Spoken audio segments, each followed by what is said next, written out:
Hi friends, ചെമ്മീൻ പല വിധത്തിൽ വെച്ചാലും വറുത്തരച്ച് അല്ലെങ്കിൽ തീയലാക്കി വെച്ചിട്ടുണ്ടെങ്കിൽ ഒരു പ്രത്യേക ടേസ്റ്റ് തന്നെയാണ്.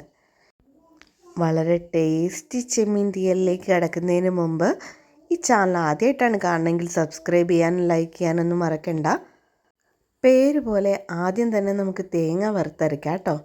അതിനു വേണ്ടി അരമുറി തേങ്ങ, ഒരു പിടി മല്ലി, 5 ചുവന്നുള്ളി, ഒരു ചെറിയ കഷ്ണം ഇഞ്ചി, 5-6 കറിവേപ്പില, ഒരു 6 വറ്റൽമുളക്, ഇത്രയും ഐറ്റംസ് നന്നായിട്ട് ചെറുതീയിലിട്ട് വറുത്തെടുക്കുക കേട്ടോ. നന്നായിട്ട് ഫുൾ ടൈം ഇളക്കിക്കൊണ്ടിരിക്കണം. ഇതിൻ്റെ അടുത്തൊന്ന് മാറുകയേ ചെയ്യരുത്. ഫ്ലെയിം കൂട്ടി വേഗം പരിപാടി തീർക്കാനും നോക്കരുത് കേട്ടോ. കുറച്ച് ക്ഷമ വേണം. അങ്ങനെ നമ്മൾ പയ്യെ ഇളക്കിക്കൊണ്ടിരിക്കുകയാണ്. ഇളക്കി ഏകദേശം ഈ പാകം ആക്കുമ്പോഴത്തേക്കും നമുക്ക് നിർത്താവുന്നതാണ്. എന്നിട്ട് തണുത്ത് കഴിയുമ്പോൾ വെള്ളമൊന്നും ചേർക്കാതെ നന്നായിട്ട് അടിച്ചെടുക്കുക കേട്ടോ. ഇനി ഒരു തക്കാളി, ചെറിയ കഷ്ണം കുമ്പളങ്ങ, 4 പച്ചമുളക്, ഒരു ചെറിയ സവാള, ചെറിയ കഷ്ണം ഇഞ്ചി, ഇവ നീളത്തിലരിഞ്ഞിട്ട് നമ്മളിപ്പോൾ വറുത്തെടുത്ത ചീനച്ചട്ടിയിൽ തന്നെ കുറച്ച് എണ്ണയൊഴിച്ച് നന്നായിട്ട് വഴറ്റി എടുക്കുക കേട്ടോ. ഒരു 2-3 ചെറിയ ഉള്ളിയും കൂടി ഇട്ടാൽ ടേസ്റ്റ് കൂടും കേട്ടോ. ഒന്ന് വഴഞ്ഞ് വന്നു കഴിയുമ്പോഴാണ് തക്കാളി ചേർക്കേണ്ടത്. തക്കാളിയും ചേർത്ത് ഇനി നന്നായിട്ടൊന്ന് വഴഞ്ഞ് വന്നോട്ടെ.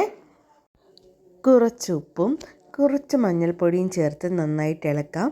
അങ്ങനെ നന്നായിട്ട് വഴഞ്ഞ് ഏകദേശം ഈ പരുവാകുമ്പോഴത്തേക്കും നമുക്കിതിലേക്ക് നമ്മുടെ സ്പെഷ്യൽ ചെമ്മീൻ ചേർത്ത് കൊടുക്കാം കേട്ടോ.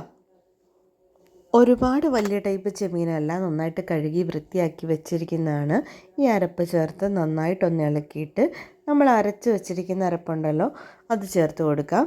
അത് ചേർത്ത് ഒന്ന് മിക്സ് ചെയ്തിട്ട് നന്നായിട്ടൊന്ന് യോജിപ്പിച്ച് കൊടുക്കാം. നന്നായിട്ട് ഇളക്കി ഒരു 2-3 മിനിറ്റ് ഒന്ന് വഴറ്റി കൊടുക്കാം കേട്ടോ. വഴറ്റി കഴിഞ്ഞിട്ട് അരപ്പൊന്ന് തിളച്ച് കഴിയുമ്പോഴത്തേക്കും അതിലേക്ക് ഒരു 2 കഷ്ണം കുടംപുളി വെള്ളത്തിലിട്ടതും കൂടെ ചേർത്ത് പാകത്തിന് വെള്ളം ചേർത്ത് എണ്ണ തെളിയുന്ന വരെ നന്നായിട്ടിട്ട് തിളച്ചോട്ടെ. തിളച്ച് നന്നായി എണ്ണ തെളിയുമ്പോൾ നമുക്ക് തീ ഓഫ് ചെയ്യാവുന്നതാണ്. എന്നിട്ട് കുറച്ച് കറിവേപ്പിലയും കൂടി ഇട്ട് കഴിഞ്ഞാൽ നമ്മുടെ ചെമ്മീൻ തീയൽ റെഡി ആയിട്ടുണ്ട്. അപ്പോൾ എല്ലാവരും മറക്കാതെ ട്രൈ ചെയ്ത് നോക്കണം. മറ്റൊരു വീഡിയോ ആയിട്ട് വരുന്നവരെ ബൈ.